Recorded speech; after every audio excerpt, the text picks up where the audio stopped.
हरे कृष्णा कृष्णा कृष्णा हरे हरे, हरे राम राम राम हरे हरे।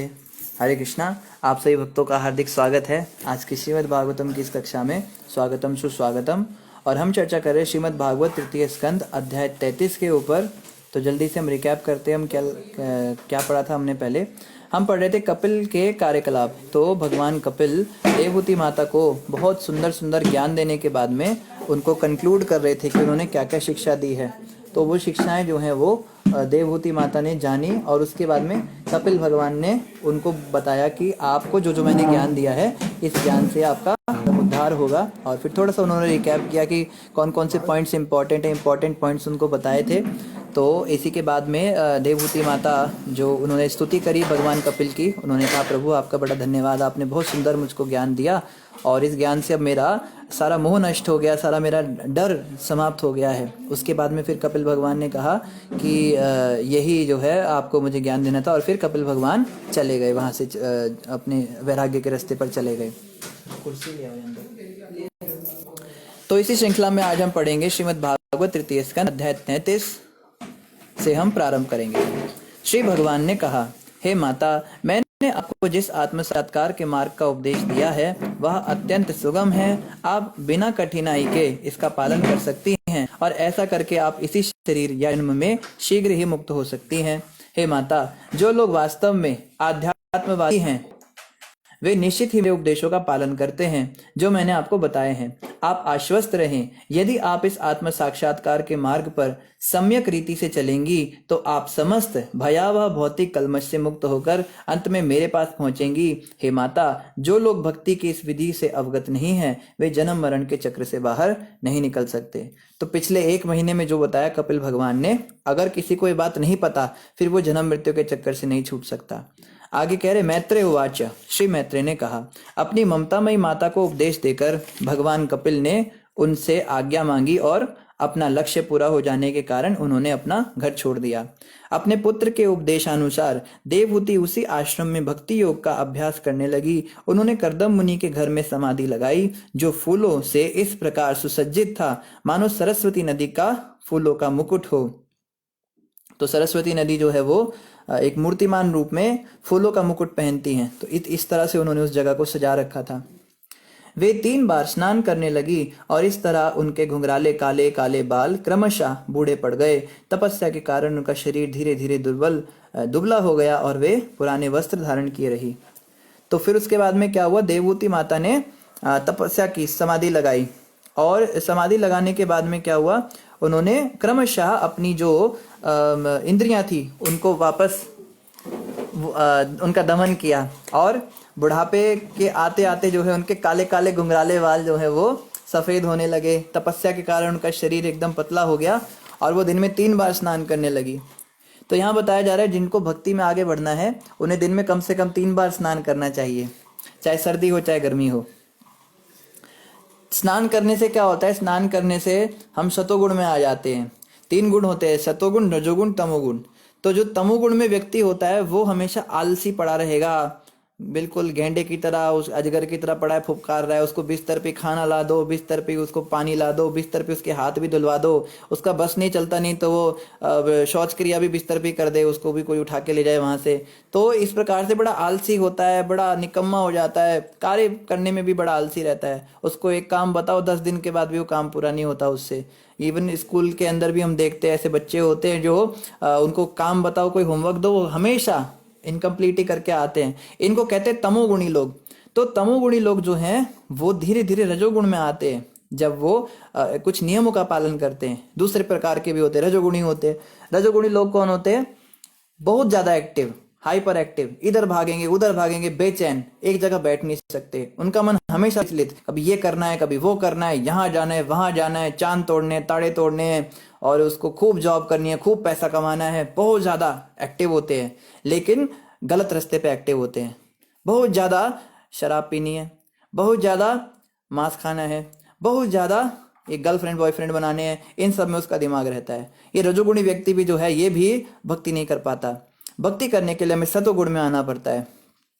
सतोगुणी व्यक्ति की कुछ निशानियां बताई हैं कि सतोगुणी व्यक्ति क्या करता है, वो शांत होता है, धीर होता है, गंभीर होता है, बातों को समझता है, दूर की सोच के हमेशा चलता है। वो कभी इमीडिएट रिलीफ नहीं देखता, वो देखता है कि आज अगर थोड़ा सा पढ़ाई करने से कल को मेरे अच्छे नंबर आते हैं तो वो उस हिसाब से चलेगा। लेकिन जो रजोगुणी होगा वो गेम खेलेगा, क्रिकेट मैच देखेगा, वो दूर की नहीं सोच सकता। और तमोगुणी तो वो भी नहीं करेगा, वो बस पड़ा सोता रहेगा। तो ये जो है यहाँ बताया जा रहा है कि सतोगुण में रहकर हम भगवान में अपना मन लगा सकते हैं। तो उसके लिए बड़ी सुंदर विधि है कि कम से कम 3 बार स्नान करना, या कम से कम 1 बार तो स्नान करना ही चाहिए। इससे तो काम नीचे चलेगा ही नहीं। हमें याद है जब हम भक्ति मार्ग में नहीं जुड़े थे तो हम 7 दिन में 1 बार स्नान करते थे सर्दियों में। सर्दियों का हमारा ऐसा शेड्यूल रहता था कि 7 दिन के अंदर 1 बार स्नान करना। इवन गर्मियों में भी कई बार 2-2 दिन हम स्नान नहीं करते थे, क्योंकि हम तमोगुण में थे। तो हमारी जो नानी थी वो बड़ी परेशान हो गई, कहती है ये लड़का पता नहीं कब सुधरेगा, कब नहाना शुरू करेगा। तो जैसे हम संस्था से जुड़े धीरे धीरे, सबसे पहले और तो कुछ आदत लगी नहीं, रोज स्नान करने की आदत लग गई। तो मेरी नानी बहुत बहुत खुश हुई, कहती है बहुत अच्छा हो गया, ये कम से कम रोज नहाने लगा, बस मुझे और कुछ तो नहीं अच्छा लगा। पर जब हमने ज्वाइन कर लिया संस्था को, हम फुल टाइम ब्रह्मचारी बन गए, तो वो नानी गाली भी देने लगी, ये क्या कर दिया इसने। तो लोग जो हैं पसंद करते हैं सतोगुणी व्यक्तियों को। आगे कह रहे प्रजापति कर्दम का घर तथा उनकी गृहस्थी, उनकी तपस्या तथा योग के बल पर इस प्रकार समृद्ध थी कि उनके ऐश्वर्य से आकाश में विमान से यात्रा करने वाले लोग भी ईर्ष्या करते थे। कर्दम मुनि के घर में इतना ऐश्वर्य था, इतना पैसा था कि बड़े बड़े देवता भी उनसे ईर्ष्या करते थे कि इसके पास कितने अच्छे अच्छे एरोप्लेन्स हैं। बताया जाता है कि वैदिक संस्कृति के अंदर जो एरोप्लेन्स होते थे वो आजकल के जैसे नहीं होते थे। ये लोग तो कहते हैं ना कि राइट ब्रदर्स ने सबसे पहला वो बनाया था, क्या बनाया था, विमान बनाया था उन्होंने, और वो पंखे की तरह घूम रहा था, वो उड़े थे। तो राइट ब्रदर्स के पास एक्चुअली में हमारे भारत के एक ऋषि ने विमान शास्त्र को बेचा था। इसके ऊपर पीछे बहुत रिसर्च हुई है, इस पे पूरी वेबसाइट है, उसमें पूरा प्रमाण दे रखे इन बातों के। सबसे पहला जो विमान उड़ा था उसमें एक भारतीय स्त्री का फोटो भी है जो 100 साल पुराना है। वो साड़ी पहन के और हेलमेट लगा के फोटो खींचा उसने, ब्लैक एंड व्हाइट। तो ये सारी बातें जो छुपाई गई हमारे देश के अंदर हमारे नेताओं के द्वारा, ताकि सनातन धर्म जो हिंदू लोग हैं वो अपने आप को नीचा समझे कि तुम्हारे शास्त्रों में बस मन घड़ंत बातें हैं। अरे विमान शास्त्र के अंदर ऐसे ऐसे विमानों के विषय में बताया जो अदृश्य होकर चलते हैं, और ऐसे ऐसे विमानों के बारे में बताया जिनके अंदर झरने होते हैं, जिनमें पहाड़ पर्वत होते हैं, घर होते हैं, पूरे पूरे महल होते हैं। वो विमान बन के हवा में उड़ते थे। जब रामचंद्र जी लंका से अयोध्या लौटे थे तो पुष्पक विमान के अंदर बताते हैं उनकी सारी की सारी वानर सेना साथ में आई थी। और कितने वानर थे उनके, इसकी गिनती करने का भी प्रयास किया था एक जगह। वाल्मीकि जी बताते हैं वानरों की गिनती कोई नहीं कर सकता। पूरे पहाड़ के ऊपर जितने पेड़ थे, हर पेड़ के पीछे जो हैं कितने कितने वानर दिखाई देते थे, छुप के आते थे। और एक एक वानर जितना दिखाई दे रहा है उसके पीछे फिर उतने उतने वानर होते थे। तो और जो ये पुल बनाया था इन्होंने समुद्र पर, तो ये पुल भी 150 मील चौड़ा था उन वानरों के चलने के लिए। सोचिए 150 मील चौड़ा पुल था, तो लंबाई कितनी होगी उसकी, लंबाई का कोई अंदाजा ही नहीं। तो इतनी लंबी उनकी वानर सेना, और सारी की सारी एक विमान पर बैठ कर आई थी। अब आप जाओ आजकल की एयरलाइंस में, वो 2 ही उसमें वो होते हैं, या तो ये बिजनेस क्लास होता है या दूसरा एक और होता है इकोनॉमिक क्लास होता है। बिजनेस क्लास में कितने लोग आ जाते होंगे, 5-60 हो जाते, 50-60 हो जाते होंगे। इकोनॉमिक क्लास में भी 100-150 हो जाते होंगे। मैक्सिमम से मैक्सिमम आप ले देकर 500 या 1000 लोगों से ज़्यादा सोच भी नहीं सकते हो एक विमान में। और वो भी लोहे का डिब्बा होता है और उसमें दुनिया भर का पेट्रोल डालो और वो फूकेगा उसको, उसमें से आग निकलेगी, धुआं निकलेगा, सारा पर्यावरण दूषित करेगा। लेकिन हमारे शास्त्रों में जो विमान बताए हैं वो बिल्कुल इको फ्रेंडली विमान होते थे। तो ये तो एक विमान की बात है, पर यहाँ बता रहे हैं कर्दम मुनि के पास ऐसे ऐसे विमान थे कि देवी देवताओं के पास भी वो विमान नहीं होते थे। और आगे क्या कह रहे हैं, यहाँ पर कर्दम मुनि के घरेलू ऐश्वर्य का वर्णन हुआ है। चादर तथा चटाइयां दूध के फेन के समान श्वेत थी। उनके घर में जो चादरें लगी हुई थी, चटाइयां बिछी हुई थी, वो बिल्कुल जैसे दूध का फेन होता है ऐसे एकदम चमकदार, एकदम व्हाइट। कुर्सियां तथा बेंचे हाथी दांत की बनी थी। हाथियों के दांत की जो है सबसे महंगी वस्तुएं बनती है। और वे सुनहरी जरीदार वस्त्र से ढकी थी तथा पलंग सोने के बने थे। तो सोने के बिस्तर पे वो सोते थे, सोने पर सोने का मजा आता था है। और जिन पर अत्यंत मुलायम गद्दियां थी। गद्दियां भी जो हैं बहुत उस समय किन किन वस्तुओं की बनती थी क्या बताएं। आजकल तो इतनी बेकार सी गद्दी होती है, अच्छा भला नींद आ रही हो तो लेट के सारी नींद ही खराब हो जाती है। तो यहाँ पे आगे बता रहे घी की दीवारें उत्तम घर की दीवारें उत्तम कोटि के संगमरमर की थी।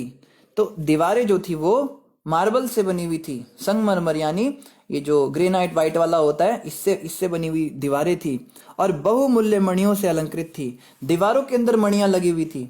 जो मणियां हम लोग अपनी ज्वेलरी में भी नहीं लगा पाते, वो भी आर्टिफिशियल पहनते हैं, ऐसी मणियां तो दीवारों पे लगी हुई थी। और क्या, उन मणियों से प्रकाश भी निकलता था। वो रात को चमकती थी सारी मणियां। जैसे आजकल लोग छोटे छोटे नाइट बल्ब लगाते हैं ना उसके दीवार के नीचे, तो उसको बिजली से जलाना पड़ता है, उसका बिल आता है। पहले मणियां होती थी, वो उसमें लगाते थे दीवारों में, क्योंकि इन मणियों की किरणों से घर प्रकाशित था।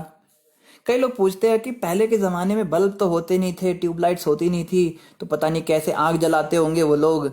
अरे पहले जो भवन होते थे उनके अंदर मणियां चमकती थी, उनसे लाइट निकलती थी और उनका बिल भी नहीं आता था। क्योंकि ऐसे जो पुराने भवन है उनके अंदर पाया गया उसमें आग के निशान ही नहीं है छत के ऊपर, और अंधेरे कमरे हैं। अब तो चलो टॉर्च जला के देख लिया, अंदर कुछ नहीं है निशान, पर पहले कैसे अंधेरे कमरे में जाकर देखते थे। तो ये सारी मणियां जो हैं ये हुआ करती थी। घर की सभी स्त्रियां आभूषणों से अलंकृत थी। तो सारी स्त्रियां जो है आभूषण गहने पहनकर रखती थी।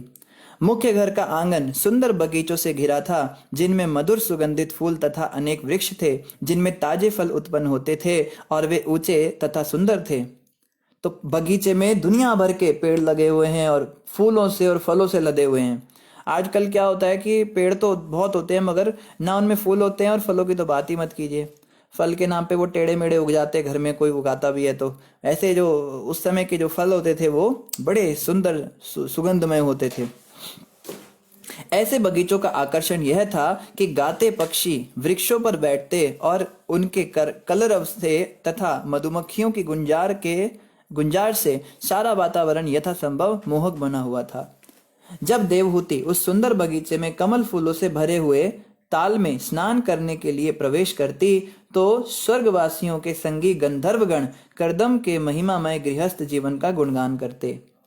तो देवहूति माता जब ऐसे घर के बगीचे में आकर तालाब में स्नान करने आती थी, उनका उसको पर्सनल स्विमिंग पूल कह लीजिए जो भी होता था, तो उसके अंदर जब वो स्नान करती थी तो सारे जो देवताओं के गंधर्व होते थे वो करदम मुनि के गृहस्थ जीवन का गुणगान करते थे। देखो क्या इनका ऐश्वर्य है।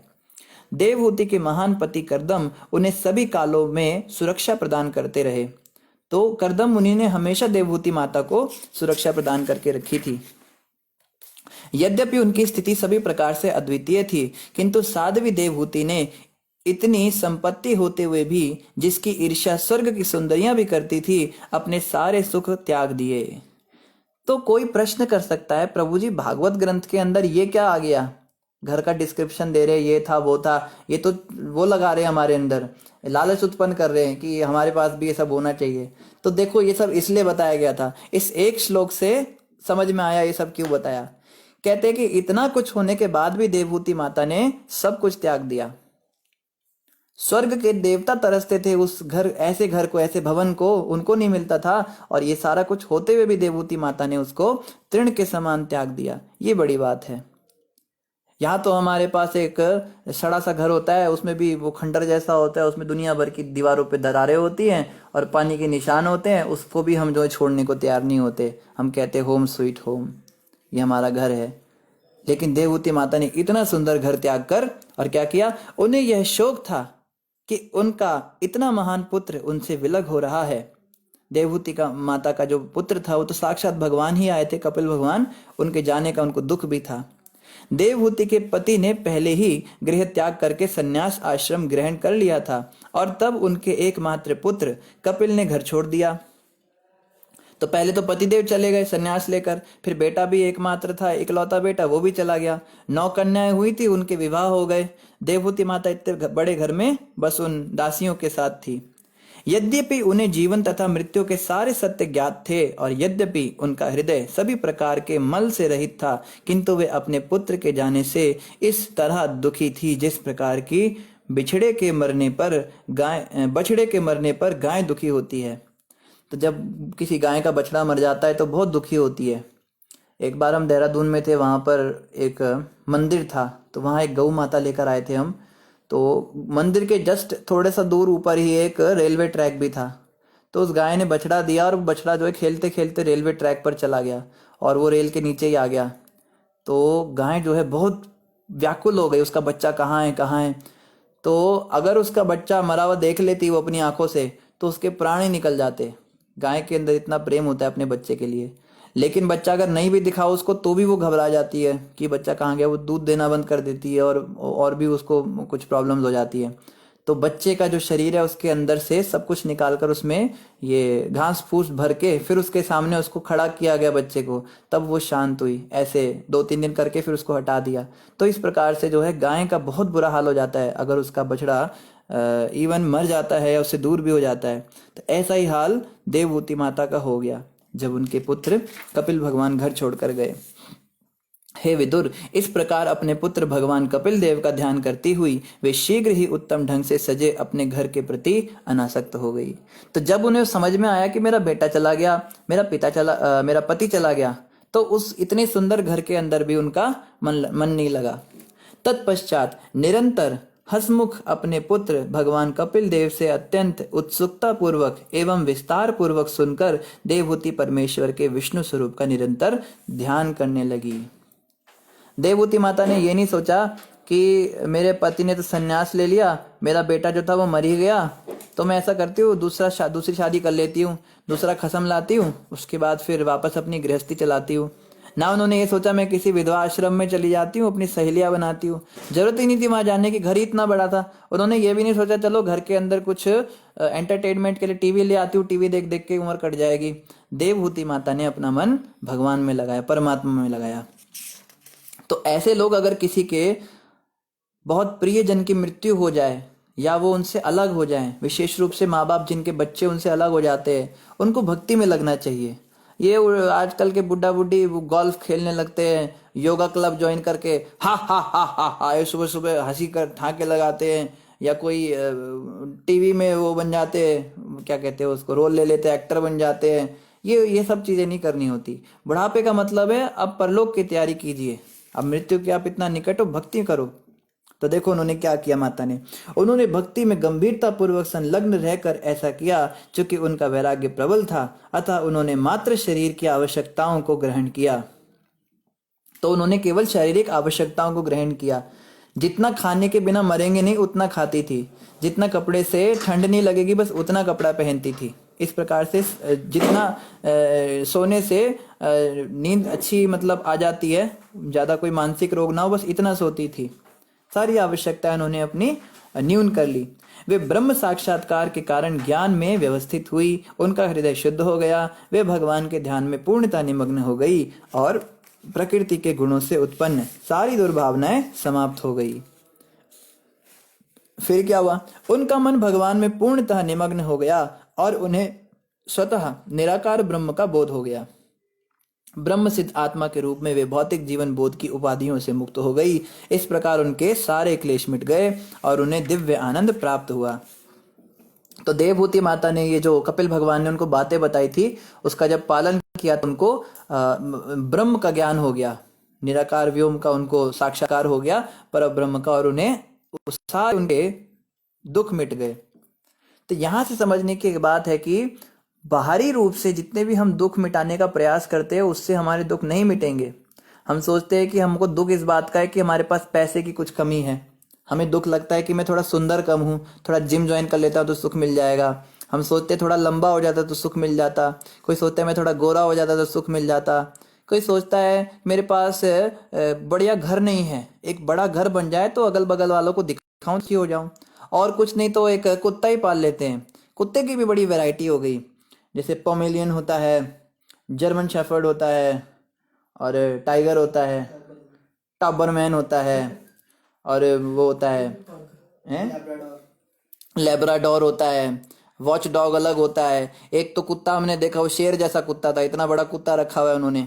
तो जैसे हम जन्माष्टमी का कलेक्शन करने जाते घरों में, तो घर हल्का सा हमने खटखटाया तो कुत्ता ही आके स्वागत करने आ गया, वो इतनी जोर से भौंका, हमने कहा बाप रे बाप। तो लोग आजकल लोग कुत्तों के द्वारा स्वागत करते हैं। हमारे भारत की सभ्यता थी अतिथि देवो भव, अतिथि को भगवान के समान उनको पूजा जाता था। और अब जो है अतिथि देवो भव जो है कुत्ता आके बोलता है तो बड़ी बुरी हालत हो गई। लोग चाहते ही नहीं हमारे घर में कोई साधु गलती से भी फटक जाए, ऐसे पापी लोगों के दुष्ट। तो खैर लोग सोचते हैं कि इन चीजों से हम सुखी हो जाएंगे, पर क्या इन चीजों से कोई सुखी होता है क्या? जिसने जिम ज्वाइन किया हुआ है उसको पूछो भाई तेरी तो बड़े सिक्स पैक है, बड़े मसल है, तू तो खुश होगा? कहाँ यार, इतना ये है वो है, पापा का इतना टेंशन चल रहा है, मम्मी की तबीयत खराब है, पत्नी आई थी भाग गई, बच्चा पैदा हुआ था लूला लंगड़ा पैदा हो गया, दुनिया भर की वो बातें बता देगा आपको। मेरा एग्जाम फेल हो गया। आप सोचोगे कोई बहुत MA PhD स्कॉलर है, कोई डॉक्टर या इंजीनियर बन गया, वो बड़ा सुखी होगा। उसको जाके पूछ लो क्या भाई तुम तो बड़े सुखी हो गए होंगे? तो कहाँ सुखी हो गए यार, जितना आता है पैसा उससे ज्यादा खर्चा हो जाता है। होम लोन ले रखा था, कार लोन ले रखा था, और ये एजुकेशन लोन ले रखा था, उन सभी की किस्तें भरते भरते मेरे पास कुछ बचता ही नहीं। अभी तुमको बाहर देख रहा हूँ पैंट शर्ट में, घर जाके मुझे एक अच्छे बनियान में घूमना पड़ता है, ऐसी बुरी हालत है। खाने के लिए लाले पड़े हुए हैं, तो बुरी हालत हो जाती है ऐसे लोगों की। जो व्यक्ति लंबा है उसको पूछो भाई तो बड़ा लंबा है, तो भाई लंबा होने से क्या होता है? वो अपना दुख बताएगा, मोटा अपना दुख बताएगा, पतला अपना दुख बताएगा, गोरा अपना दुख बताएगा। तो इस संसार में पैसे वाले कहेंगे भाई पैसा तो बहुत है पर अकल ही नहीं, तो क्या फायदा? आदतें बिगड़ी हुई हैं, गलत जगह पे जाता है, नाइट क्लब में घूम रहा है, ये कर रहा है वो कर रहा है, किडनी सड़ गई, और जो धूम्रपान कर करके लंग भी बेकार हो गए, होठों में दुनिया भर के कैंसर और क्या क्या हो जाता है। तो कोई सुखी नहीं है। ये दिमाग में बिल्कुल फिट कर देना चाहिए हमें कि इन चीजों से सुख कभी आता ही नहीं। आता होता तो जिनके पास है उनको सुखी होना चाहिए था, पर क्या वो सुखी हैं? तो कोई व्यक्ति सुखी नहीं होता बाहरी वस्तुओं से। सुख किस चीज से आता है? जो देवहूति माता ने किया, आत्मचिंतन से सुख आता है, जब हम आत्मा को तृप्ति देते हैं। क्योंकि हम शरीर नहीं, हम आत्मा है, इस बात को हमें याद रखना है। अगर हम शरीर है ही नहीं तो शरीर को सुखी करने से हम कैसे सुखी हो जाएंगे? हम तो आत्मा है ना। आत्मा का सुख है भजन से, आत्मा का सुख है इस हरि नाम से। हरे कृष्ण कृष्ण कृष्ण हरे हरे, हरे राम राम राम हरे हरे। इस महामंत्र के जाप से क्या होता है? ये आत्मा को सुख देता है। अब वो कैसे देता है वो और लंबी साइंस उस पर कभी और चर्चा करेंगे, लेकिन वास्तविक सुख जो है वो आत्मा का ही सुख है। जब आत्मा अंदर से सुखी होगी तो शरीर भी सुखी रहेगा। हम देखते हैं बड़े गरीब लोग होते हैं, फुटपाथ पे बैठे हैं, बिल्कुल झोपड़ी में रिक्शा चला के अपनी पत्नी के साथ बैठ के खाना खा रहे हैं, बड़ा हंस रहे हैं, मजाक कर रहे हैं। सारा टूटा सा एक पंखा होता है, वो भी कभी कभी बंद हो जाता है, वो कंगा लेके उसको थोड़ा टेढ़ा मेढ़ा कर देते, फिर चलने लगता है, पर वहां भी सुखी है। और दूसरा व्यक्ति जो है वो डिप्रेशन की गोलियां खा रहा है, बहुत बड़े इमारत है, उसके अंदर उसका घर है, बिस्तर लगे हुए हैं, पत्नी जो है वो टीवी देख रही है, और वो आदमी नींद की गोलियां खा खा के और गड़क गड़क करके सोने की कोशिश कर रहा है, पर उसको नींद ही नहीं है। तो सुख जो है वो कभी इन चीजों से आता ही नहीं। सुख अंदर से ही आता है, वो भक्ति से ही आता है। नित्य समाधि में स्थित होने तथा प्रकृति के गुणों से उत्पन्न भ्रम से मुक्त होने के कारण उन्हें अपना शरीर वैसे ही भूल गया जिस तरह मनुष्य को सपने में अपने विविध शरीर भूल जाते हैं। तो हम सपने में कितना कुछ देखते हैं। किसी सपने में हम हवा में उड़ते हैं, किसी सपने में हम जंगल में घूमते हैं, किसी सपने में हम बहुत अमीर हो जाते हैं, किसी सपने में हमारा सिर कट जाता है। पर जब उठ जाते हैं तो हम सारे सपने भूल जाते हैं, सपने में जो शरीर देखे होते हैं वो भूल जाते हैं। इसी प्रकार से देवहूति माता ने जब आत्मचिंतन कर लिया, जब उन्हें ब्रह्म साक्षात्कार हो गया, तो वो शरीर को भूल गई कि इस आत्मा के ऊपर कोई शरीर भी है, उसके बाल बढ़ रहे हैं, नाखून बढ़ रहे हैं, कान में मैल हो गया। जो साधु संत होते हैं ना वो इसीलिए इतने विकृत दिखाई देते हैं। हम पहले सोचते थे साधु संत तो बड़े सुंदर होने चाहिए, कैसे पतले दुबले से होते, शक्ल भी सुंदर नहीं होती, बाल भी बिखरे रहते हैं, मतलब मन ही नहीं करता उनके पास जाने का, शरीर से बदबू आती है, कभी नहाते कभी नहीं नहाते। असल में क्या होता है ना, जब वो आत्मा के स्तर पे चले जाते हैं तो उन्हें शरीर की सुधि भूल जाती है। वो भूल ही जाते हैं कि शरीर पे कपड़े पहने हैं, इसको नहलाया भी है कि नहीं। तो उनके जो शिष्य होते हैं वो बेचारे कभी कभी गुरुजी को नहला वेला देते हैं, पर गुरुजी भजन में लगे रहते हैं। तो ये जो है ये सर्वश्रेष्ठ अवस्था है जीवन की। उनके शरीर की देखभाल उनके पति करदम द्वारा उत्पन्न अप्सराओं द्वारा की जा रही थी। तो उनके पास भी कुछ अप्सराएं थी जो उनकी शरीर की देखभाल करती थी। क्योंकि उस समय उन्हें किसी प्रकार की मानसिक चिंता न थी, अतः उनका शरीर दुर्बल नहीं हुआ, वह धुएं से घिरी हुई अग्नि के समान प्रतीत हो रही थी। तो माता का शरीर तो दुर्बल नहीं हुआ, क्योंकि दासियां उनको खिलाती पिलाती रहती थी, लेकिन उनको अपने शरीर की कोई सुध नहीं थी। भगवान के विचार में सदैव तल्लीन रहने के कारण उन्हें इसकी सुध भी नहीं रही कि उनके बाल बिखर गए हैं और उनके वस्त्र अस्त व्यस्त हो गए हैं। जैसे हमने बताया, कभी बाल बिखर जाते हैं, कभी शरीर के कपड़े अस्त व्यस्त हो जाते हैं। हे विदुर, कपिल द्वारा बताए गए नियमों का पालन करते हुए देवहूति शीघ्र ही भव बंधन से मुक्त हो गई और बिना कठिनाई के परमात्मा स्वरूप भगवान को प्राप्त हुई। तो देवहूति माता ने अल्टीमेटली परमात्मा को प्राप्त किया, भगवान को प्राप्त किया। हे विदुर, जिस स्थान पर देवहूति ने सिद्धि प्राप्त की वह स्थान अत्यंत पवित्र माना जाता है। यह तीनों लोकों में सिद्धि पद के नाम से जाना जाता है। तो सिद्ध पद, एक सिद्ध पद नाम की जगह है, वहां पे देवहूति माता ने शरीर त्यागा था। हे विदुर, उनके शरीर के तत्व पिघल कर जल बन गए और अब समस्त नदियों में सबसे पवित्र नदी के रूप में बह रहे हैं। जो भी इस नदी में स्नान करते हैं, जो भी इस नदी में स्नान करता है उसे सिद्धि प्राप्त होती है, अतः सिद्धि के इच्छुक लोग उसमें स्नान करते हैं। हे विदुर, महामुनि भगवान कपिल अपनी माता की आज्ञा से अपने पिता का आश्रम छोड़कर उत्तर पूर्व दिशा की ओर चले गए। जब वे उत्तर दिशा की ओर जा रहे थे तो चारणों, गंधर्वों, मुनियों तथा अप्सराओं ने उनकी स्तुति की और सब प्रकार से उनका सम्मान किया। समुद्र ने उनका पूजन किया और रहने के लिए स्थान दिया। तो कपिल भगवान जब रास्ते से जा रहे थे तो बड़े बड़े देवता आके उनका स्वागत कर रहे थे।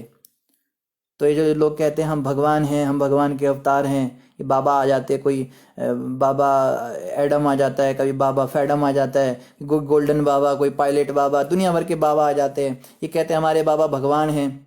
जब ये गली से निकलते तो कुत्ते भी नहीं भौंकते इनको देखकर। और यहाँ पे देखो, जब कपिल भगवान जा रहे हैं तो स्वर्ग की अप्सराएं, गंधर्व, चारण ये सब आकर उनकी स्तुति गान कर रहे हैं। तो ऐसे जो ठग लोग होते हैं, ठग बाबा होते हैं, इनको जो भगवान मानने वाले लोग हैं, उनको पूछो भाई तेरी स्तुति करने कौन से देवता आ रहे हैं आसमान से, दिखा जरा।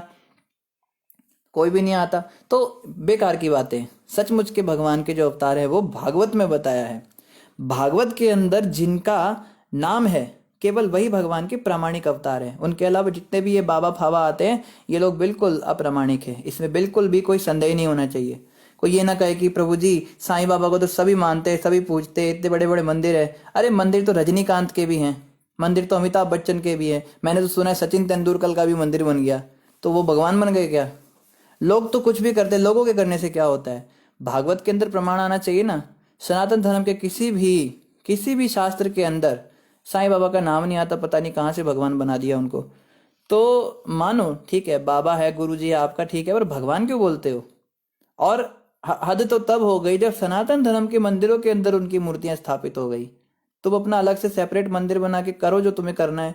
ये सनातन धर्म के मंदिरों में कहाँ से साईं बाबा आ गया भाई? तो बड़ी गड़बड़ चल रही है।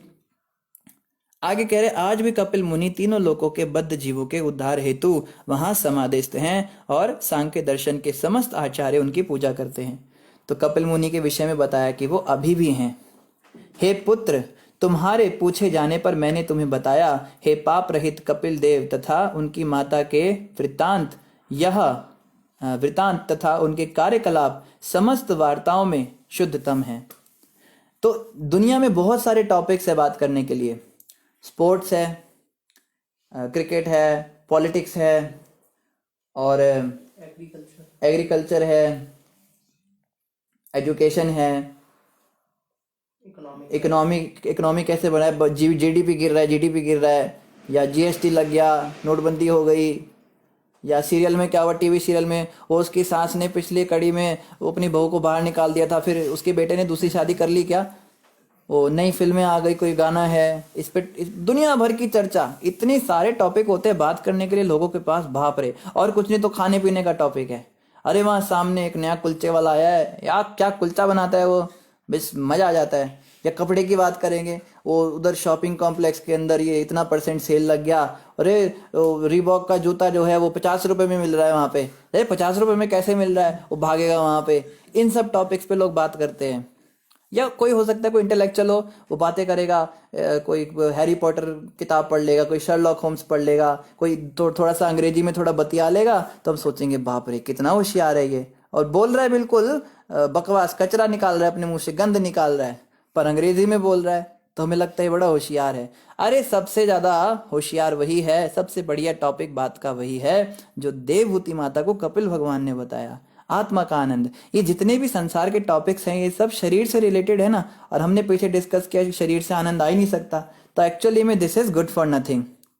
सबसे इंपॉर्टेंट है जानना कि मैं कौन हूँ, मैं कहाँ से आया हूँ, मुझे दुख क्यों होता है, इस संसार में मैं क्यों भेजा गया हूँ, भगवान कौन है, उनके साथ मेरा क्या रिलेशन है, और उनकी पूजा करने से मुझे क्या मिलेगा। ये टॉपिक जो है वास्तविक टॉपिक है। फिर आगे कह रहे कपिल देव तथा उनकी माता के व्यवहारों का विवरण अत्यंत गोपनीय है, और जो भी इस वृत्तांत को सुनता है या पढ़ता है वह गरुड़ ध्वज भगवान का भक्त बन जाता है और बाद में उनकी दिव्य प्रेम भक्ति में प्रवृत्त होने के लिए भगवत धाम में प्रवेश करता है। इसी के साथ हमारा तृतीय स्कंद फाइनली समाप्त हुआ। चतुर्थ स्कंद हम कल से प्रारंभ करेंगे। तो एक माता जी ने रिक्वेस्ट की थी कि प्रभु जी चतुर्थ स्कंद शुरू करने से पहले आप चैतन्य शिक्षाष्टकम के ऊपर थोड़ा सा एक्सप्लेनेशन दे दीजिए कि श्री चैतन्य महाप्रभु ने 8 श्लोक छोड़े थे, इसके ऊपर थोड़ा एक्सप्लेनेशन। तो चैतन्य शिक्षाष्टकम करने से पहले हम कुछ क्वेश्चंस लेंगे। तो आप में से भक्त का अगर कोई प्रश्न है तो आप कमेंट पर लिख सकते हैं। एक फील सोल जी हैं, माता है ये कोई, ये कह रही है प्रभु जी आज आपने चैतन्य महाप्रभु के 8 इंपॉर्टेंट श्लोक एक्सप्लेन करने थे, स्टार्ट करना है। माता आपके कहने से पहले ही हमें याद आ गया। एकता माता कह रही है प्रभु जी वॉइस क्लियर नहीं है। माता सिग्नल तो पूरे यहाँ पे बीच बीच में कट जाती होगी वॉइस। और भक्तों ने हरे कृष्णा दंडवत प्रणाम कहा है, आप सभी को भी हरे कृष्णा। ममता माता कह रही है बेटा टाइम नहीं रहता खाना बनाना पूजा करना, जब समय रहता है सुन लेते हैं, वैसे भागवत सुनना भाग्य, हरे कृष्णा हरे कृष्णा। ममता माता धन्यवाद, आपके पास समय नहीं होता फिर भी आप सुन लेते हो। आप खाना बनाते हुए सुन लिया करो, लाइव नहीं सुन सकते बाद में सुन लिया करो, उसमें तो कोई बात ही नहीं है। अच्छा भजन सुना दो। ममता माता भजन आपको लास्ट में एक सुना देंगे। रेणु सहदेव जी कह रहे हैं असली सुख in easy way attachment with Krishna, detachment will automatically from matter. बिल्कुल सही कहा आपने। जब हम भगवान से अटैच होते हैं तो ऑटोमेटिकली हम संसार से डिटैच हो जाते हैं। हमें अलग से संसार से डिटैच नहीं होना पड़ेगा, हमें अलग से अपनी जॉब नहीं छोड़नी, हमें अलग से अपनी पत्नी के चेहरे में किसी खौफनाक चुड़ैल का आवाहन नहीं करना। हमें सोचना नहीं है कि ये लड़ी औरत जो है मुझे बर्बाद कर देगी, या बच्चे जब हमसे गले लगने आए हम सोचे नहीं ये तो मोह का कारण है, ये मुझे फंसा देगा। ऐसा नहीं सोचना पड़ेगा। पिता के पास जाके नहीं बोलना है कि बाप तू तो पाप है, तूने मेरा ज़िंदगी बर्बाद कर दिया, तेरी वजह से मैं जन्म मृत्यु में फंसा हूँ। और माँ आएगी तो कहेंगे तू माँ नहीं तू तो माया है। इस प्रकार से हमें ये सब करने की आवश्यकता नहीं है। या फिर खाना बंद कर दिया। एक भक्त जो थे उन्होंने एक लेक्चर सुन लिया तो बड़ा वैराग्य आ गया, उन्होंने खाना ही बंद कर दिया। 3-4 दिन तक बिल्कुल एक रोटी खा रहे हैं और कह रहे प्रभु जी मैं तो भजन करूंगा। चौथे दिन इतने बीमार पड़े, जितने रुपए का खाना नहीं बचाया उतने रुपए उनके इलाज में लग गए, और बाद में भक्ति का भी सारा भूत उतर गया उनका, घर वाले भी अगेंस्ट हो गए, और अभी वो पूरा मायावादी हो चुका है, जप करना भी छोड़ दिया, सब कुछ छोड़ दिया। तो ऐसे जो है इसको फल्गु वैराग्य कहते हैं। तो ऐसे वैराग्य का कोई फायदा नहीं। वास्तविक वैराग्य क्या है? जब कृष्ण के साथ हम अटैच होते हैं तो ऑटोमेटिकली संसार से हमारा मन हटने लगता है। हम सभी का ये अनुभव है। पहले हम कितने ज्यादा अटैच थे संसार से। छोटा से मोबाइल फोन के अंदर अगर एक फीचर खराब हो जाता था तो सुबह से लेकर रात तक हम परेशान हो जाते थे इसको ठीक करो। एक कपड़े में अगर हमारे कोई दाग लग जाता था तो हम इतने दुखी हो जाते थे, कितना महंगा खरीदा था, खराब क्यों हो गया। इवन अगर हेयर स्टाइल हमने कोई बनाई और मेरे बाल बिखर गए सड़क पर तो कम से कम 50 बार मुझे चेहरा देखना पड़ता था आईने में कि मेरे बाल ठीक तो हैं, क्योंकि वो स्टाइल उसी हिसाब से बना के रखनी होती थी। बिस्तर पे जाने के बाद तो वो स्टाइल पूरी बेकार हो जाती थी। तो इतना ज़्यादा हम अटैच थे, लेकिन आज हम उतने अटैच नहीं हैं। इसका मतलब प्रगति तो हो रही है पर स्लो प्रोसेस है, धीरे धीरे हो रही है। अशोक जी कह रहे हरे कृष्णा, आप कहते हैं कोई सुखी है ही नहीं, तो फिर कंगी से पंखा चलाने वाला कैसे सुखी है? अच्छा, कंघी से जो पंखा चला रहा है। तो अशोक जी वो व्यक्ति जो सुखी है ना, वो कंपैरिजन बताया, कंपैरेटिवली सुखी है, एक्चुअली में कम दुखी है। पंखा चलाने वाले से ज्यादा दुखी बिल्डिंग वाला है, इस तरह से समझना है। इस संसार में जो सुख है उसकी डेफिनेशन क्या है? जब दुख कम हो जाता है तो उसको हम सुख कहते हैं। जैसे एक बार एक कैदी था, उस कैदी को पकड़ा, जेल के अंदर डाला और उसने चोरी की थी बहुत ज़्यादा, तो बता नहीं रहा है माल कहाँ छुपाया, उसने कुछ नहीं बता रहा है। तो उसको पहले फर्स्ट डिग्री दिया, सेकंड डिग्री दिया, फिर थर्ड डिग्री दिया। थर्ड डिग्री में क्या किया, जेलर ने आके उसको, पहले जेलर अंदर आया लॉकअप का दरवाजा खोल के, फिर अंदर से कुंडी लगा के ताला लगाया, फिर निकाला अपना डंडा और पेलने लगा उसको। खूब डंडे बजाए, खूब डंडे बजाए, चिल्ला रहा है, आ ओ बहुत चिल्ला रहा है। 1 घंटे तक उसको खूब पीटा, पर वो भी इतना ढीठ था, उसने मुंह नहीं खोला। तो जेलर थक गया, घर चला गया। फिर अगले दिन फिर वो उस टाइम पे आया, फिर 1 घंटे तक खूब पेला, फिर चला गया। ऐसे ऐसे जेलर जो है खूब दिनों तक, 1 महीने तक आता रहा लगातार। एक दिन जो है जेलर आना भूल गया। तो पता है उस दिन कैदी ने क्या सोचा, आज तो मेरी जिंदगी का बड़ा सुखी दिन है, आज फेस्टिवल है मेरे लिए, आज मैं छुट्टी मनाऊंगा, बड़ा खुश है। तो उस कैदी का जो खुशी है, जो उसका सुख है, उसको आप क्या मानोगे, क्या वो सुख है? पिटाई ना खाना कोई सुख थोड़ा ना होता है, वो तो नॉर्मल कंडीशन है। इसी प्रकार से इस संसार में रह के हमने इतने दुख झेल लिए हैं, इतने दुख देख लिए हैं, जब वो दुख थोड़े कम हो जाते हैं तो हम उसे ही सुख समझते हैं। तो ये जो कंघी से पंखा चलाने वाला उदाहरण है, ये व्यक्ति जो है कंपैरेटिवली कम दुखी है। दुख तो इसे भी है, बुढ़ापा तो इसको भी होगा ना, मृत्यु तो इसकी भी होगी, और नानाविध बीमारियां तो इसको भी लग रही हैं, संसार में इसको भी पैसे कमाने पड़ेंगे, तो दुखी तो वो भी है, लेकिन थोड़ा कम दुखी है। इसके लिए एक श्लोक बोला गया है, कोई तन दुखी, कोई मन दुखी, कोई धन भिन्न हुआ उदास, थोड़े थोड़े सब दुखी, एक सुखी राम का दास। बस एक राम के दास ही सुखी होते हैं, कृष्ण के दास ही सुखी होते हैं, बाकी सब तो थोड़े थोड़े, थोड़ा बहुत कुछ ना कुछ तो लगा रहता है। मयंक खन्ना जी कह रहे हैं, हाउ टू कम इन सतोगुण फ्रॉम तामस। तो मयंक खन्ना जी, सतोगुण में आने के लिए जो है, जैसे बताया 3 बार स्नान करना चाहिए, मंगल आरती अटेंड करना चाहिए। जो व्यक्ति सुबह 4:30 बजे नहा धोकर भगवान की आरती करने आता है, वो ऑटोमेटिक सतोगुण में चला जाएगा। इस महामंत्र का जाप करना चाहिए, हरे कृष्ण कृष्ण कृष्ण हरे हरे, हरे राम राम राम हरे हरे। इसका जाप करे, 4 नियम का पालन करे। देखो खान पान से बड़ा अंतर पड़ता है मयंक जी। जब तक हम तमस चीजें खा रहे, तमोगुणी जो होता है, मांस मछली अंडा प्याज लहसुन, ये सब तमोगुणी होता है, इसको छोड़ना पड़ेगा। फिर शराब बीड़ी सिगरेट खैनी गुटखा पान तमाकू चाय कॉफी सिगरेट, ये सब कुछ छोड़ना पड़ेगा। और जो ये गर्लफ्रेंड बॉयफ्रेंड है या live in relationship, open relationship, it's complicated, ये दुनिया भर के जो रिलेशनशिप के तरीके होते हैं, ये सब छोड़ना पड़ेगा। ये सब काम करने वाले लोग तमोगुणी होते हैं। और सबसे जरूरी है रात को सोना और दिन में जागना शुरू करना पड़ेगा। ये बड़ी बीमारी लग गई आजकल लोगों को, वो दिन में सोते और रात को जागते हैं। ऐसे लोग तो हमेशा तमोगुण में ही रहेंगे ना, इनके बारे में क्या कहा जाए। तो प्रश्न समाप्त हो गए, तो हम जल्दी से शिक्षाष्टकम प्रारंभ करते हैं, 9:30 कंप्लीट हो जाएगा। तो पहला जो श्लोक है वो है, पहले बता दें शिक्षाष्टकम क्या है। वैदिक साहित्य में बहुत सारे ग्रंथ हैं, 4 वेद हैं, सामवेद और ऋग्वेद, यजुर्वेद और अथर्ववेद। फिर संहिताएं होती है, ब्रह्म संहिता है और भी बहुत सारी संहिताएं हैं। फिर ये उपनिषद होते हैं, उपनिषदों में बहुत सारे उपनिषद आते हैं, ईशोपनिषद, गीतोपनिषद, और जो है फिर उसके बाद ब्राह्मण हैं, आरण्यक हैं, उसके बाद में बहुत सा वास्ट है हमारे पास, पुराण हैं, 18 पुराण, 18 महापुराण, फिर इतिहास हैं। इन सारे के सारे शास्त्रों को पढ़ने में अगर हम अपना समय दें तो 100 साल की तो क्या 1000 साल की उम्र भी कम पड़ जाए। इसलिए इसको कंडेंस फॉर्म में भगवत गीता के रूप में दे दिया। भगवान कृष्ण ने कहा, ये जो 18 अध्याय और 700 श्लोक हैं, इसको पढ़ के आप सारा ज्ञान ले सकते हो। पर हम लोग इतने ज्यादा गिरे हुए लोग हैं, हम वो भी नहीं पढ़ पाते, उसको भी समझना में ज्यादा लगता है। तो श्री चैतन्य महाप्रभु ने बड़ी कृपा करके उस 18 अध्याय 700 श्लोक की गीता को भी कंडेंस फॉर्म में देकर ये 8 श्लोक दे दिए शिक्षाष्टकम के। और अगर इनको हम समझ लेते हैं, इसमें क्या लिखा है, इनका डेली पाठ करते हैं, तो हमें सारे वैदिक नॉलेज का ज्ञान हो जाएगा। सब कुछ इसमें कंडेंस फॉर्म में दिया हुआ है। इसके एक एक श्लोक के अंदर बहुत बहुत शास्त्रों का गूढ़ ज्ञान है।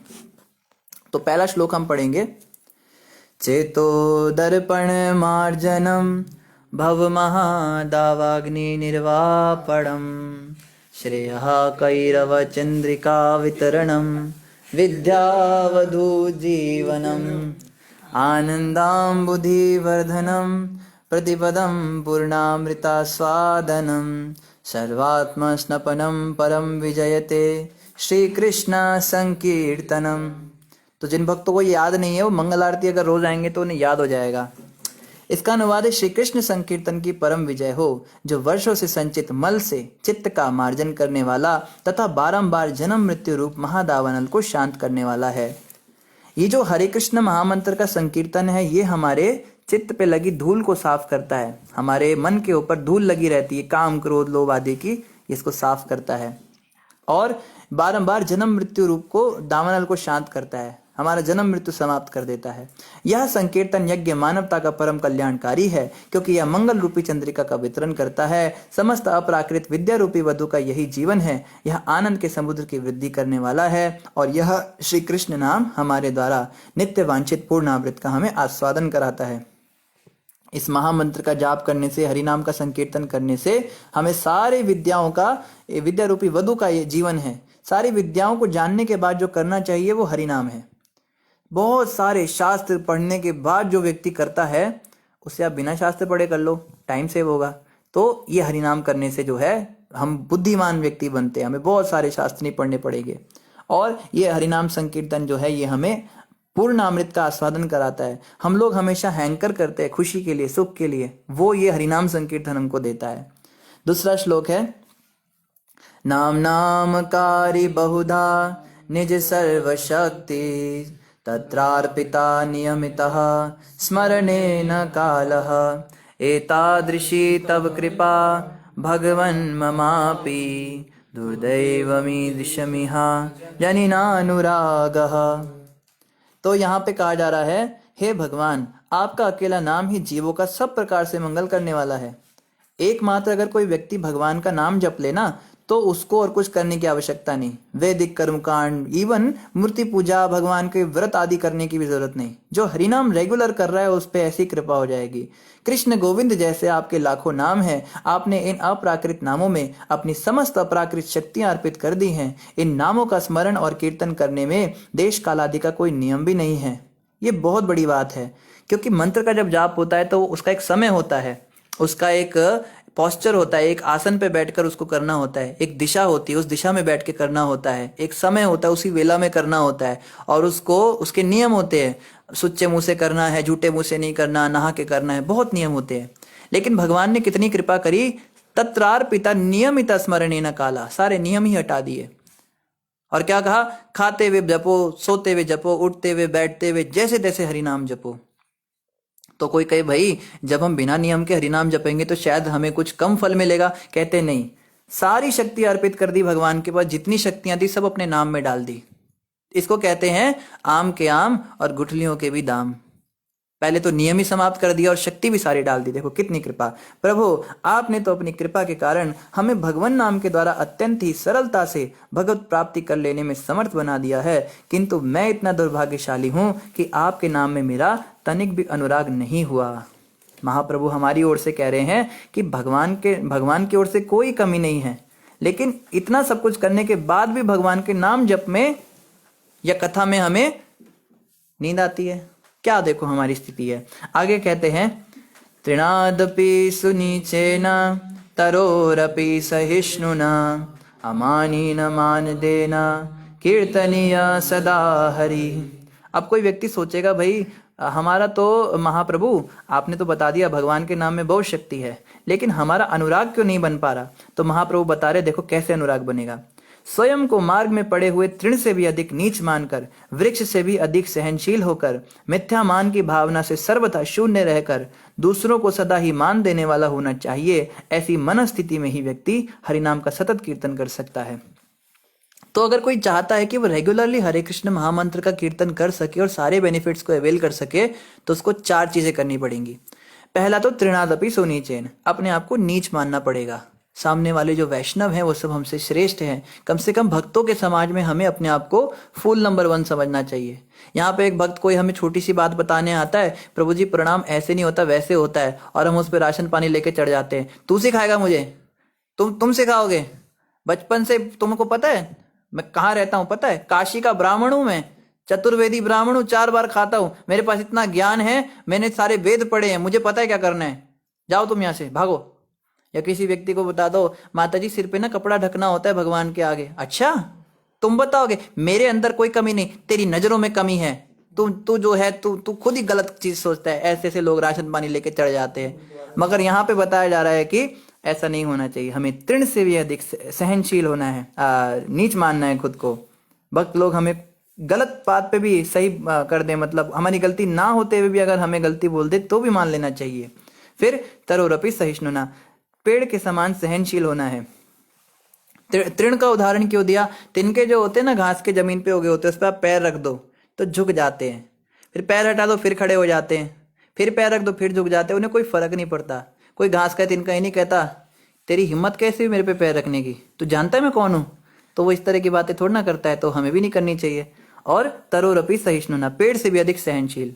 पेड़ को देखो लोग पत्थर मारते हैं, फिर भी पेड़ फल देता है, पेड़ हमें छाया देता है। पेड़ तो इवन कोई काट भी देता है तो भी मना नहीं करता कि मुझे काटो मत, नादानो, तुम लोग इतने पागल हो चुके हो, मैंने मेरी गलती थी, तुमको फल दिया पानी दिया, तुम किसी लायक नहीं थे, तुम मेरी लात जूते के लायक थे, आज तुम मुझे काट रहे हो बेशर्मो। तो पेड़ तो कभी ऐसा नहीं कहता। सहनशील होना है। पेड़ के साथ कितना भी बुरा करो वो हमेशा और कटने के बाद भी काम आता है, उससे लकड़ियां बनती हैं। और अमानिना, तीसरी चीज है अपने मान की इच्छा नहीं करनी। मेरा सम्मान हो, मेरा मान हो, मेरे लिए वाहवाही हो, मेरे लेक्चर के बाद में तालियां बजनी चाहिए, सबको सेहरा डाला, मुझे सेहरा नहीं डाला, मेरे गले में माला क्यों नहीं है, मैंने इतना बड़ा डोनेशन दिया, मेरा अनाउंसमेंट नहीं हुआ। अरे लोग तो पंखा भी डोनेट करते हैं तो पंखे की 3 पंखुड़ियों पे 3 लोगों के नाम लिखे होते हैं मंदिरों के अंदर, इतनी बुरी हालत होती है। एक मंदिर में हम गए, वहां पे एक भी टाइल ऐसा नहीं फर्श पर जिसपे नाम ना लिखा हो। आप सोच सकते हो उस मंदिर में 1000 टाइल होंगी, 1000 लोगों के नाम लिखे हुए हैं और सारे मर गए, जिंदा कोई नहीं। देखो मजे की बात, नाम लिखा के चले गए। तो ये जो है इसको कहते हैं अमानिना। और चौथा है मान देना। कोई कहे प्रभु जी ना तो मैं किसी से मान की इच्छा करूंगा ना किसी को मान दूंगा, तो ठीक है। नहीं, मान की इच्छा भी नहीं करनी और दूसरों को मान भी देना पड़ेगा। दूसरों को पूरा सम्मान देना, वैष्णवों को सम्मान देना है। वैष्णवों में कभी भी सम्मान देने में हानि नहीं करनी। हम तो ये सोचते हैं सामने वाला जब तक पहले मुझे हरे कृष्णा करेगा फिर मैं इसको जवाब दूंगा। कोई व्यक्ति पहले प्रणाम करेगा तब मैं झुकूंगा। इवन कोई मुंह फेर के चला जाता है तो हम भी मुंह फेर के चले जाते हैं। तो कहा गया नहीं, अपने मान की इच्छा नहीं करनी लेकिन उसको मान देना है। ये बहुत मुश्किल है, लेकिन भगवान के पास जाना भी तो मुश्किल है, वो भी तो आसान नहीं है। तो कह रहे कीर्तनीय सदाहरि, ऐसा व्यक्ति सतत हरि नाम कर सकता है। चौथा श्लोक है न धनम न जनम न सुंदरीम कविताम वा जगदीश कामये मम जन्मनि जन्मनीश्वरे भवतात भक्ति रहैतु की त्वयि। हे सर्व समर्थ जगदीश, मुझे धन एकत्र करने की कोई कामना नहीं है, ना मैं अनुयायियों, सुंदरी स्त्री अथवा सालंकार कविता का ही इच्छुक हूँ। मेरी तो एकमात्र कामना यही है कि जन्म जन्मांतर में आपकी अहैतुक की भक्ति बनी रहे। तो यहाँ पे वो कह रहे हैं, भगवान कहेंगे ना आप हरिनाम जप रहे हो, अब आपको मैं कुछ गिफ्ट्स देना चाहता हूँ, बताओ क्या चाहिए? तो कहते हैं ना धनम, मुझे पैसा तो बिल्कुल भी मत देना प्रभु। तो क्यों भाई, पैसा क्यों नहीं चाहिए? तो पैसा आज दोगे कल खर्च हो जाएगा, खत्म हो जाएगा, क्या फायदा उसका, या अगर जाऊंगा इस संसार से तो ये रह जाएगा। तो कहते हैं फॉलोवर्स दे देता हूँ, वैरागी बन जा, गुरु बन जा, तेरे को चेले दे दूंगा खूब सारे। तो ना जन्म, मुझे फॉलोवर भी नहीं चाहिए। फॉलोवर लोग मेरे पे चढ़ जाएंगे, वो उल्टा और मेरे को और परेशान कर देंगे। फॉलोवर के चक्कर में पड़ जाऊंगा, आपका भजन भक्ति थोड़ा ना होगा, मान प्रतिष्ठा में लग जाऊंगा। जैसे 2 वो बैठे ना जेल में, एक के 3 करोड़ चेले थे, एक के 6 करोड़ चेले थे। बेचारे अब देखो अब जेल में चक्कियां पीस रहे हैं, क्या फायदा हुआ? तो चेले बनाने से कल्याण थोड़ा ना होता है। कहते ना सुंदरी, भगवान कहेंगे सुंदर स्त्री दे देता हूँ। तो नहीं प्रभु, वो तो बिल्कुल भी मत देना। सुंदर स्त्री आएगी, उसके मेंटेनेंस में सारा दिन लगा रहूंगा, कभी उसके लिए साड़ी लाऊंगा, कभी उसके लिए गहने लाऊंगा, कभी उसके लिए गिफ्ट्स लाऊंगा, कभी उसको घुमाने ले जाऊंगा, कभी बीच पे ले जाऊंगा, कभी किनारे पे ले जाऊंगा, कभी कहीं दुनिया भर उसका बस साज सामान। फिर बच्चा पैदा हो जाएगा, और ज्यादा मुश्किल काम। फिर कहते हैं अच्छा तेरे को कवि बना देता हूँ, बहुत बड़ा लेक्चर करने वाला बन जा तू, बहुत बड़ा प्रवक्ता बन जा। तो महाप्रभु कहते हैं कविताम वा जगदीश काम है, मुझे बहुत बड़ा कवि भी नहीं बनना, मैं बहुत बड़ा कोई कथाकार भी नहीं बनना चाहता है, भागवत प्रवक्ता है रुद्र शास्त्री जी, ऐसा भगवान कहेंगे नहीं, ये भी नहीं बनना। क्या चाहता है फिर तू? मैं बस इतना चाहता हूं कि जन्म जन्मांतर में आपकी भक्ति बनी रहे बस। तो जन्म जन्मांतर बोल दिया तो मुक्ति भी नहीं चाहते, इसका मतलब ये भी नहीं मुझे मुक्त कर दो, बार बार जन्म हो कोई बात नहीं, पर आपकी भक्ति ना जाए। और अगला श्लोक क्या है? ऐनंद तनुजा किंकरम पतितं मां विषमे भवाम्बुधौ कृपया तव पाद पंकज सितधूलि सदृशं विचिन्तये। हे नंद तनुज कृष्ण, मैं तो आपका नित्य किंकर दास हूँ, किंतु किसी न किसी प्रकार से मैं जन्म मृत्यु रूपी महासागर में गिर पड़ा हूँ। कृपया इस विषम मृत्यु सागर से मेरा उद्धार करके अपने चरण कमलों की धूलि का कण बना लीजिए। यहाँ पे प्रार्थना कर रहे, मैं क्या चाहता हूँ, मैं आपका दास हूँ, लेकिन किसी कारण से मैं जन्म मृत्यु रूपी संसार में गिर गया। अब कृपया करके आप क्या कीजिए, वापस मुझे अपने पास बुला लीजिए और क्या बना दीजिए, अपने चरणों की धूलि का कण बना दीजिए। बस ये बनना चाहता हूँ। ये भी नहीं कहा कि वहां बुला के मुझे कोई गैया बना दो या कोई गोपी बना दो या अपने साथ रखो। कहते बस आपके चरणों की धूलि का कण बन के उसमें बस पड़ा रहूं, और कुछ नहीं चाहिए। आगे क्या कहते हैं, नयनम गलदश्रुधारया वदनम गदगद हृदया गिरा पुलके निचितम वपु कदा तब नाम ग्रहणे भविष्यति। हे प्रभु, आपका नाम कीर्तन करते हुए कब मेरे नेत्र अविरल प्रेम आश्रयों की धारा से विभूषित होंगे, कब आपके नाम उच्चारण करने मात्र से ही मेरा कंठ गदगद वाक्यों से रुद्ध हो जाएगा और मेरा शरीर रोमांचित हो उठेगा। ये बहुत जरूरी श्लोक है। भगवान कृष्ण के नाम जप से क्या होता है? कोई कहे रातों रात करोड़पति हो जाएंगे, नहीं। अच्छा तो खूब महल दुमहले बन जाएंगे, खूब पैसा गाड़ी बंगला आ जाएगा, तो वो भी नहीं।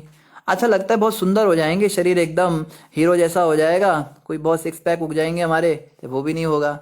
अच्छा तो चलो कम से कम स्वर्ग में तो चले जाएंगे, स्वर्ग में कहीं जनुलोक ब्रह्मलोक कहीं तो गति हो जाएगी हमारी, तो वो भी नहीं होगा। तो कहे भाई क्या होगा फिर, क्यों करूँ इसका नाम, इसका जप क्यों करूँ?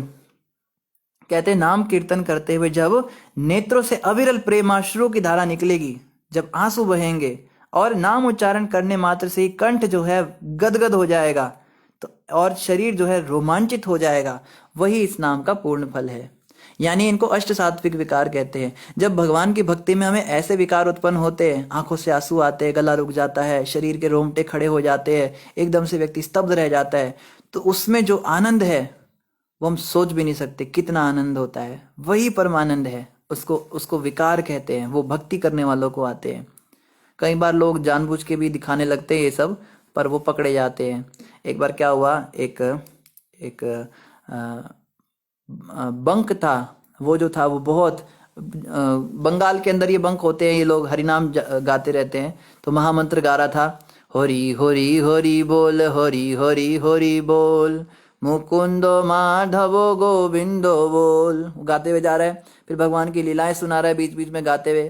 तो हरिदास ठाकुर जी के कुटिया के पास वो आ गया। हरिदास ठाकुर तो बिल्कुल पहुंचे हुए महान भक्त थे। तो उन्होंने जैसे ही भगवान का ये सब नाम सुना तो ऑटोमेटिक क्या हुआ, जमीन पर गिर गए और लेटने लगे और अजीब तरह से करने लगे। आंखों से आंसू बह रहे हैं, मुंह से फेन निकल रहा है उनके, और शरीर पूरा धूल से लिपट गया। तो उस बंक ने तुरंत पहचान लिया, क्योंकि वो तो बड़ा पहुंचा हुआ था, वो तो बड़ा बचपन से ही काम करता था। उसने पहचान लिया इनको अष्ट सात्विक विकार आ रहे हैं। तो वो सारे रुक गए और घेरा बनाकर उनके चरणों को धोने लगे और उनको प्रणाम करने लगे। देखो कितने ये महान भक्त, इनको विकार आ गए। तो फिर हरिदास ठाकुर जी उठे, उन्होंने माफी मांगी, अरे मुझे क्या हो गया, माफ कर दीजिए, आपका कार्यक्रम खराब हुआ। कहते नहीं, हमें आपके दर्शन हुए, हमारा सौभाग्य था। फिर वो बंक थोड़ा आगे गया तो एक ब्राह्मण ने ये सब देख लिया। तो जैसे वो दोबारा गाने लगा तो वो ब्राह्मण भी हरिदास ठाकुर की तरह जमीन पे गिर गया और चिल्ला रहा है और वही सब कर रहा है। बंक था, उसे तो पता था क्या था। वो उस ब्राह्मण को, उसने एक लाठी ली, वो जो लाठी से ढोल बजा रहा था उसी से उसको बजाने लगा ब्राह्मण को, और पीट रहा है उसको, कभी कभी इधर मार रहा है, कभी उधर मार रहा है। वो ब्राह्मण पहले तो थोड़ा सा उसने सहन किया, बाद में उसको गुस्सा आ गया, वो खड़ा हुआ, ए क्या कर रहा है तू? जब उसने सब किया था तब तो तुमने उसको प्रणाम किया था, मेरे को क्यों मार रहा है तू? कहता है वो सचमुच में ऐसा कर रहे थे, तेरी तरह ड्रामा नहीं कर रहे थे, भाग यहाँ से। उसको भगा दिया। तो कई लोग जो हैं वो नकली हरे कृष्णा कृष्णा कृष्णा हरे हरे ऐसे रोके दिखाएंगे, आंखों से आंसू निकालेंगे। कई लोगों को नाचते हुए भाव आ जाता है। सुबह गुरु पूजा होती है, जय प्रभुपादा जय प्रभु, और प्रभुपाद ऐसे ऊंची उछाल के इधर वाले को इधर धक्का देंगे, उधर वाले को उधर धक्का देंगे, दोनों जाके गिरेंगे और वो भाव दिखाएगा और कूदेगा हवा में और कहेगा मुझे भाव आ गया। तो ऐसे जो बेकार वाले भाव होते हैं, इनको फिर क्या किया जाए। एक बार वृंदावन इस्कॉन के अंदर ऐसा ही एक व्यक्ति आ गया, प्रभुपाद जी के समय की बात है। वो जो था वो आती राधा श्याम सुंदर जी के ऑल्टर के सामने और गिर रहा है जमीन पे, हे राधे राधे हे राधे ऐसे कर रहा है, आंखों से आंसू निकाल रहा है और लोटपोट हो रहा है जमीन पर। तो जितने दर्शन करने वाले थे वो लोग दर्शन नहीं कर पा रहे। पहले तो अंग्रेज लोग घबरा गए, सारे अंग्रेजी शिष्य थे प्रभुपाद जी के, ये कौन आ गया। तो उनको लगा भाई बड़ा भाव दिखा रहा है ये, पर लोग दर्शन नहीं कर पा रहे। तो 2-3 सन्यासी जो थे उन्होंने सोचा प्रभुपाद जी को बताते हैं चल के। तो उन्होंने जाके प्रभुपाद जी को बताया, प्रभुपाद जी ऐसे ऐसे एक व्यक्ति को भाव आ गया। तो प्रभुपाद जी क्या करें, हम लोग दर्शन नहीं कर पा रहे। प्रभुपाद कहते हैं उसको लात घुसे मारो और भगा दो मंदिर से। कहते प्रभुपाद जी अगर सचमुच का शुद्ध भक्त हुआ फिर क्या करेंगे। प्रभुपाद ने कहा अगर शुद्ध भक्त होगा तो बुरा नहीं मानेगा, अगर गुस्सा करे तो और मारना। तो ठीक है, रशियन डिसाइपल थे, रशियन तो नहीं थे, मतलब ऐसी थे, बड़े तगड़े तगड़े शिष्य थे और सन्यासी थे और हाथ में डंडा भी लिया हुआ था। उन्होंने आ गए और जो प्रभुपाद ने किया तो उन्होंने किया, तो उसको पीटने लगे, मार रहे हैं, लात मार रहे हैं, पीट रहे हैं। तो खड़ा हो गया, हे दुष्टों मलेच्छो, तुम्हें पता ही नहीं है मुझे भाव आ रहा है, मुझे इस समय अष्ट सात्विक विकार आ रहे हैं, तुमको पता है ये कितनी दुर्लभ चीज है जो तुम्हें दिख रही है। तो प्रभुपाद ने बताया था जब गुस्सा करे तो क्या करना है, तो उन्होंने और पीटना शुरू कर दिया उसको तो उसको भगाई दिया मंदिर से बाहर। तो ऐसे जो जो झूठे झूठे करने वाले होते हैं ये भी बड़े आ जाते हैं। पर महाप्रभु कह रहे हैं सिंसियरली यहाँ पे कब मेरी ऐसी दशा होगी। फिर अगले श्लोक में कह रहे हैं युगायितम निमेषेण चक्षुषा प्रावृषायितम शून्यायितम जगत सर्वम गोविंदा विरहेण में। अब देखो, अब सचमुच का भाव महाप्रभु का आया 7वें श्लोक में। हे गोविंद, आपके विरह में मुझे एक निमेष काल या पलक झपकने तक का समय एक युग के बराबर प्रतीत हो रहा है। नेत्रों से मूसलाधार वर्षा के समान निरंतर अश्रु प्रवाह हो रहा है तथा आपके विरह में मुझे समस्त जगत शून्य ही दिख पड़ता है। ये सचमुच के भाव होते हैं। सारा संसार शून्य दिखेगा, फिर वीडियो गेम खेलने में मन नहीं लगेगा, फिर जो है गर्लफ्रेंड घुमाने में मन नहीं लगेगा, फिर जो है रात को सोने में मन नहीं लगेगा, फिर खूब सारे बढ़िया बढ़िया कपड़े पहनकर शादी ब्याहों में जाकर सेल्फियाँ खिंचाने में भी मन नहीं लगेगा। फिर हमारा मन ही नहीं करेगा डेकोरेशन करने का, ब्यूटी पार्लर जाने का, या कुत्ते घुमाकर लोगों को दिखाने का, देखो कितना महंगा कुत्ता है मेरे पास। ये सब कुछ शून्य हो जाएगा, फिर केवल भगवान में ही मन लगना शुरू हो जाएगा। ये सचमुच के जो कृष्ण भक्ति का उदय है तब होता है। और अंतिम श्लोक में कहते हैं आश्लिष्य वा पादरतां पिनष्टु माम अदर्शनान् मर्महतां करोतु वा यथा तथा वा विदधातु लंपटो मत प्राणनाथस्तु स एव न परः। एकमात्र श्री कृष्ण के अतिरिक्त मेरे कोई प्राणनाथ है ही नहीं और वे मेरे लिए यथानुरूप बने ही रहेंगे, चाहे वे मेरा गाढ़ा लिंगन करे अथवा दर्शन ना देकर मुझे मर्माहत क्यों ना करे। वे लंपट कुछ भी क्यों ना करे, वे तो सभी कुछ करने में पूर्ण स्वतंत्र हैं, क्योंकि श्री कृष्ण मेरे नित्य प्रतिबंध रहित आराध्य प्राणेश्वर हैं। ये श्लोक जो है ये सर्वश्रेष्ठ भाव का है, ये गोपियों के द्वारा बोला जाता है। ये भाव राधा रानी का भाव है कि कृष्ण चाहे तो मेरे को गले से लगा ले, कृष्ण चाहे तो मुझे दर्शन भी ना दे, मुझे ठोकर मार दे, मुझे लात भी क्यों ना मार दे, पर मैं केवल उन्हीं की भक्ति करूंगा, मैं और किसी की भक्ति नहीं करूंगा। चाहे कृष्ण मुझे कंगाल कर दे, चाहे कृष्ण मुझे लखपति कर दे, चाहे कृष्ण मुझे बहुत सुंदर पत्नी दे, चाहे वो बिल्कुल लूली लंगड़ी अंधी गूंगी बहरी दे दे, मुझे कोई फर्क नहीं। मेरी जॉब लगाएं, चाहे मुझे बेघर करके फुटपाथ पर ले आए, पर मैं उनकी भक्ति नहीं छोड़ूंगा। ये चरम अवस्था है। और क्या कह रहे, वे तो लंपट है, वो सभी कुछ करने में पूर्ण स्वतंत्र हैं और वे मेरे नित्य प्रतिबंध रहित आराध्य प्राणेश्वर ही रहेंगे। मैं उनके सिवा और किसी को कभी नहीं पूजूंगा, देवी देवताओं में भी और संसार में भी। माता पिता से या बैंक बैलेंस से किसी से भी मैं आसरा नहीं रखूंगा, बस कृष्ण से रखूंगा हमेशा, चाहे वो मेरी सहायता करे चाहे ना करे। तो माता जी आपका धन्यवाद, आपने शिक्षा अष्टकम बोलने का हमको मौका दिया। और ममता माता कह रही है जो आप पढ़ते हैं कौन किताब है बेटा। माता श्रीमद् भागवत पढ़ते हैं। और एकता माता कह रही है श्रीमद् भागवतम पका फल है। जी माता जी, भागवत तो पका फल है ही, लेकिन हरिनाम संकीर्तन इस पके फल का भी सार है। भागवत से भी हमें यही सीखना है कि हमें महामंत्र का जप करना है। ममता माता कह रही है हम अपने को हमेशा नीच रहते हैं, समाज परेशान करता है। ममता माता, समाज के सामने नीच नहीं रहना है, भक्तों के सामने रहना है। इसको कहा जाता है devotee should be lamb in the home and a lion outside. घर के अंदर तो मेमने की तरह हो, भक्तों के सामने जी प्रभु जी, जी माता जी, हरे कृष्णा, ऐसे नीचे नीचे बन के रहे। और बाहर जाके शेर की तरह दहाड़े, क्या तुम मायावादी हो, आओ तुम भगवान को गाली दे रहे हो, तुम्हें अभी बताता हूँ तुम्हारी ऐसी तैसी। बाहर जाके एकदम प्रचार करे खूब विग्रस। फील सोल माता कह रही है प्रभु जी बस इतनी सी एक्सप्लेनेशन मैंने तो सुनना है कि इन श्लोकों का बहुत डीप मीनिंग और लॉन्ग एक्सप्लेनेशन है। तो फील सोल माता जी, हम इस लायक ही थे कि हम छोटा सा एक्सप्लेनेशन दे सकते थे। आपको कुछ लिंक भेज देंगे यूट्यूब पे, आप और भी बड़े बड़े कथाकार हैं उनकी आप सुन सकते हो। बाकी हमारे तो सामर्थ्य नहीं था, जो भगवान ने, प्रभुपाद जी ने, गुरु महाराज ने हमको निमित्त बनाया बताने में, हमने आपको बता दिया। तो इन्हीं शब्दों के साथ आप सभी का धन्यवाद। बोलो ग्रंथ राज श्रीमद् भागवत महापुराण की जय, जगत गुरु शिला प्रभुपाद की जय, गौर भक्त वृंद की जय। कल से हम चतुर्थ स्कंद प्रारंभ कर रहे हैं, तो जिन डिवोटीज ने नया नया ज्वाइन किया है उनके लिए बहुत अच्छा है कि कल एकदम न्यू टॉपिक स्टार्ट होगा। तो कल से एकदम फ्रेश टॉपिक है, तो जिसको याद नहीं था या जो स्टार्टिंग से नहीं थे वो कृपया करके कल से रेगुलर हो जाएं। रेणु माता कह रही है thanks for sharing this divine experience.